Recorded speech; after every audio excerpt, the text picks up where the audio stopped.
name is Dr. Sue Baker. Hi, my name is Dr. Sue Baker, and I'm a professor in the College of Education in the multiple subject program, and also work as a placement coordinator. And I'm Dr. Kathy G. I work in the special education program. I coordinate the moderate severe credential program and also am the field placement coordinator for this program. So we are going to talk to you today about evaluation and observation. And so I'm going to share my screen and we're going to share some information with you.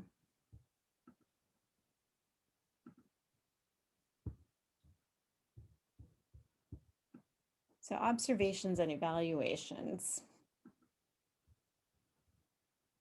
Okay, so you will be working alongside of a university supervisor, and the university supervisor will do at least 6 formal observations.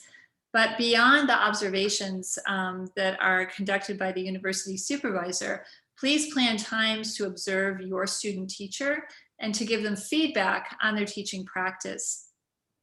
As well as doing observations on your student teacher, please also make your teaching visible while you're teaching. So you might say something to them like, the reason why I did this is this, even during your teaching. It really is not as distracting to your classroom students as one might think. And it's so helpful for your student teacher to learn in the moment your thinking behind what you are doing. But if you can also unpack your teaching later during your sacred meeting time that you meet with your student teacher, or even walking down to lunch, together, taking the students to lunch, that will be really helpful to unpack your teaching and your pedagogical decision making. Please also provide opportunities for your student teacher to practice the skills that they're learning at the university and from you. And if you have a certain skill that you want to model for your student teacher that either is very new to them or they're struggling with, please give them opportunities to practice right away after seeing you model, and while that is still fresh in their mind. So we're encouraging you to plan a regular time to meet with your student teacher. We know things can always come up, but if you plan that sacred meeting time for just you and your student teacher, that's such an important time. So at the beginning of the semester, in your first meeting, what's important to do is go through the evaluation tool along with the student teacher and make sure that you both understand each area that you'll be evaluating. And then if you have questions about those areas, be sure to talk to the university supervisor who can give examples and help clarify. You want to really encourage your student teacher to do honest reflection about what their needs are and what they want to improve. And that's really important to talk about from the very start. We want to sort of practice that self-reflection. And as Sue said in the previous slide, if you're doing that by making your teaching explicit, you're also reflecting on your own teaching and you're providing that model. We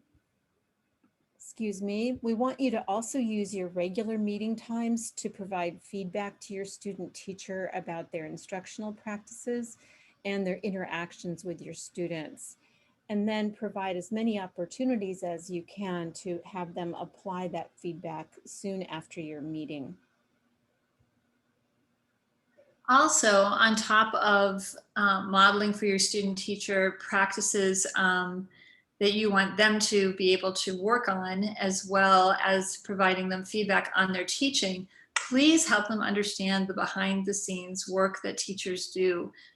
This is often really hard for student teachers to learn because perhaps they're not paying as much attention to it as they should be, that they need to understand and be able to do that behind the scenes work independently their first year of teaching. So please make explicit different practices like your communication with family members, your meetings with colleagues, how to be a good colleague and how to be a part of a grade level team, for instance. Also how to work with general ed and special teachers related to service providers like physical therapists or speech therapists, how to work together. How to run parent-teacher conferences, how to be an effective part of the faculty meeting. And then really important, what is the grading and data collection and data analysis that happens when the students are not present? How do we collect data for report cards and then use that data to fill out a report card? But more importantly, really, how do we use that data to inform day-to-day teaching? So for our second semester students, during the 7th or 8th week of the semester, the university supervisor will set up a time for the midterm evaluation meeting. And that will also occur for student teachers in their 3rd and 4th semester programs for those who have a 2-year program.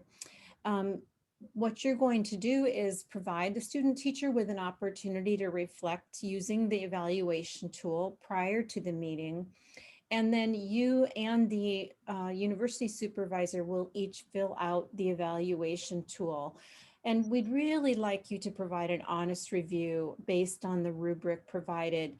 Everyone likes to be told everything's great, but that doesn't give our student teachers much feedback. So no one is going to be perfect at every area.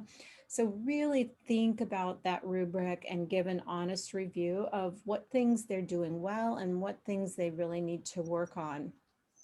And so during that meeting, it's a time to summarize strengths and areas for improvement. And you'll make a plan to work on those areas of need and identify ways that the student teacher can practice skills in those needed areas. Your student teacher will also have a final evaluation. And every semester there will be a final evaluation. The university supervisor will reach out to you to set up a time that's convenient for you to meet with you and the student teacher together.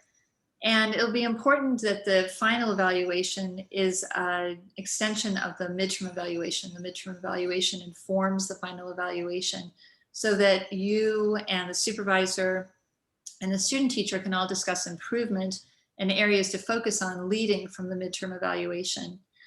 For student teachers that are in programs that are 4 semesters long, you may be identifying skills to continue to practice into future student teaching from the final evaluation. Our students in their final semester develop what's called an individual development plan, or an IDP. So they will be developing this IDP based on their final evaluation in their last semester of whichever program they're in. And so at that final evaluation, it's a logical step to discuss what they're going to put in their IDP in terms of areas of strength and areas that they want to continue to work on in their first years of teaching. So you will be asked to review that IDP and sign their IDP when they have completed it. The IDP is really a bridge between the end of their credential program and their first year of teaching, and it's required for their induction program in the school district. So this is where we really get to try to create that bridge between what they've learned so far and their experiences and what they need to continue to work on in their first year of teaching. So we want to thank you so much for serving as cooperating teachers, for all of your support for the next generation of teachers. We are so lucky to get to work with you, and we're very, very grateful for your presence in our program. Yes, thank you very much.